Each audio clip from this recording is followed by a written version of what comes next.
Courtney here. If you like this video, please subscribe and like. I appreciate it so much.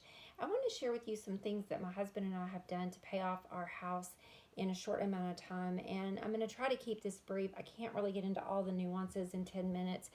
But the first thing that we did was we met about 10 years ago, and we were both single parents starting over. He actually had a bankruptcy in the works, and I didn't make a lot of money. Neither one of us made a lot of money. At that time, we were both making around $20,000 a year. I had been a part-time stay-at-home mom. He had just purchased a dojo and was working part-time doing construction and for the police department, basically court security. At that time, he was a retired investigator. And so we were both really not making a lot of money. And we met, and he had to learn financial literacy. We were both starting over. So some things we did was he took a Dave Ramsey class. We actually took one together, and I highly recommend that. Dave Ramsey, some of his stuff irritates me with the way he talks and treats people, but the basics of financial literacy are there with Dave Ramsey. He is really good with that. He's really good at making it easy to understand, and so I highly recommend you do that. The first thing we did was I continued to build good credit and get out of debt. He, because of the bankruptcy, he didn't have any debt after he got that taken care of, except for just a lot of medical bills because he did end up having a big surgery. He drove a used truck. That's one thing is, let me just go down this list. We did not get married till 4 years ago. We waited until our kids were grown and out of the house, at least all but one. And this is what we've done. I continued to build my credit on, eventually I got to where I was making about $50,000 a year. Not all the time and not on average. He was making about the same eventually. And the thing that we've done to do that is we have both continued and still do work multiple jobs.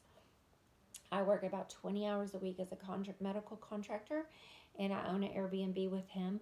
We also own a roofing business together, and he also has a W-2 job working for the police department in a court security, flexible kind of job that works with our roofing business. So we both met making about $20,000. We eventually, through working two jobs, got our income up to about 50. 50 is the most I've ever made. Most of the time I've made closer to 25 or 30,000.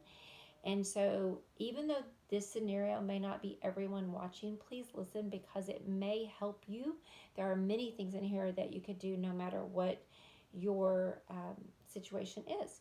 So we lived below our means. When we got married, we lived below our means. We saved, or when we moved in together, a couple years before the kids they were like seniors. We had a senior and we had, I think we had 3 seniors.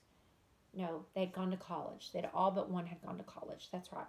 We had 1 senior and the rest had gone to college. So we moved in, and my husband and him are really close. And he continued to work hard and save money for a down payment on the land that we're on now to build a house.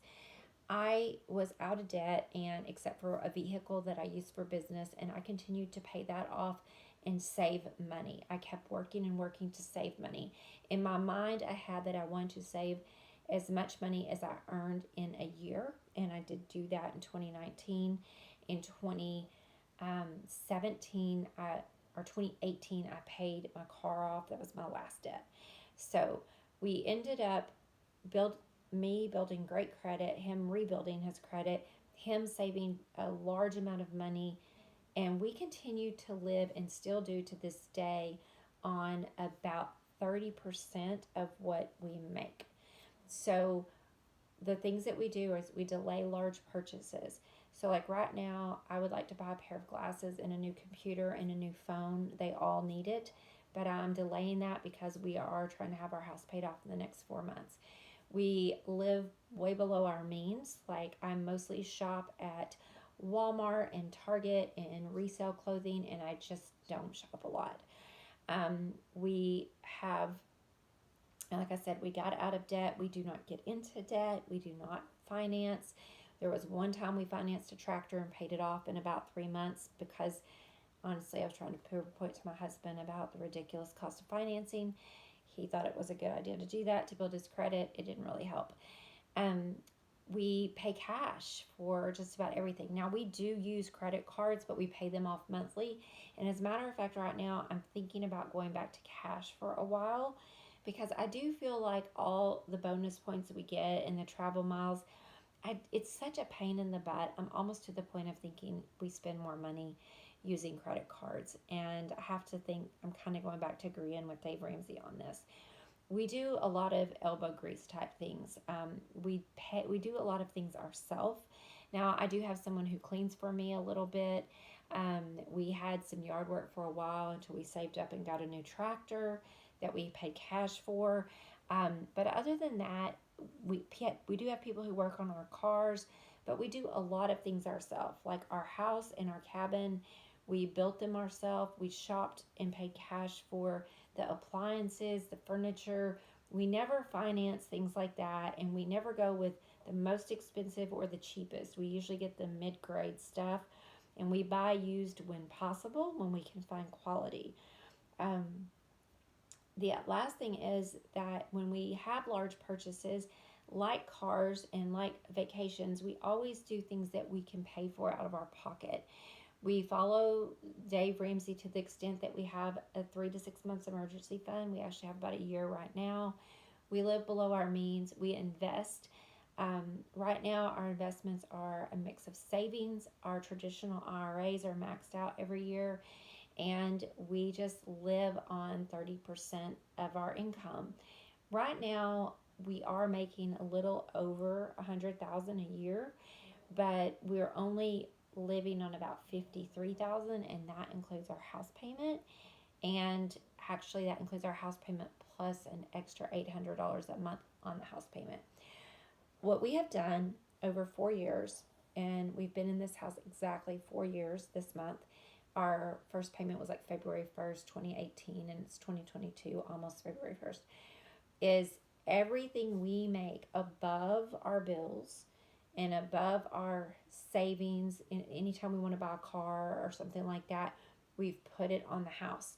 It's hard to write those big checks. So, like, if my husband had a really good month in roofing and we made an extra $3,000, we put it on the house. If we knew we were going to have to replace a car, and we would keep enough money in a savings account to replace cars. We do that all the time. And so, for reference, we make a little over 100,000 this year. To probably be 100. Sometimes it's between 80 and 130. Depends on what kind of year we have in roofing, or what kind of year I have working. Because again, we're self-employed except for the one W-2 job. But I drive a 2013 Honda Accord that I paid cash for. My husband drives a 1999 Ford F-150, and we have a CRV that's a 2009. We paid cash for all of them. We purchased them from friends and family. We don't go out and get exactly what we want. We get what works and what was reliable and what fits our needs. And so that is what we've done. Every extra penny, we pay extra monthly on the house, every extra penny, and we delay large purchases. And we do take trips and have fun, but most of our activities don't cost a lot of money. We take trips like to see our kids, or go to Florida, or go to Colorado where one of our kids lives. And we don't go excessive. We'll eat a couple of meals in the hotel. We have a lot of frugal habits, like eating at home, buying used clothes, buying things used, not replacing things, not upgrading things, doing things ourselves, kind of the basics, really. When we leave the house to go somewhere, we pack snacks and things like that. So it's just the sum of a lot of frugal habits, making extra money, working extra hard, paying it all on the house. So, and making sure that we're also investing for our future. So that's what we've done. I know it's pretty basic, but that's how you do it. We also we only built a house that was 1,800 square feet.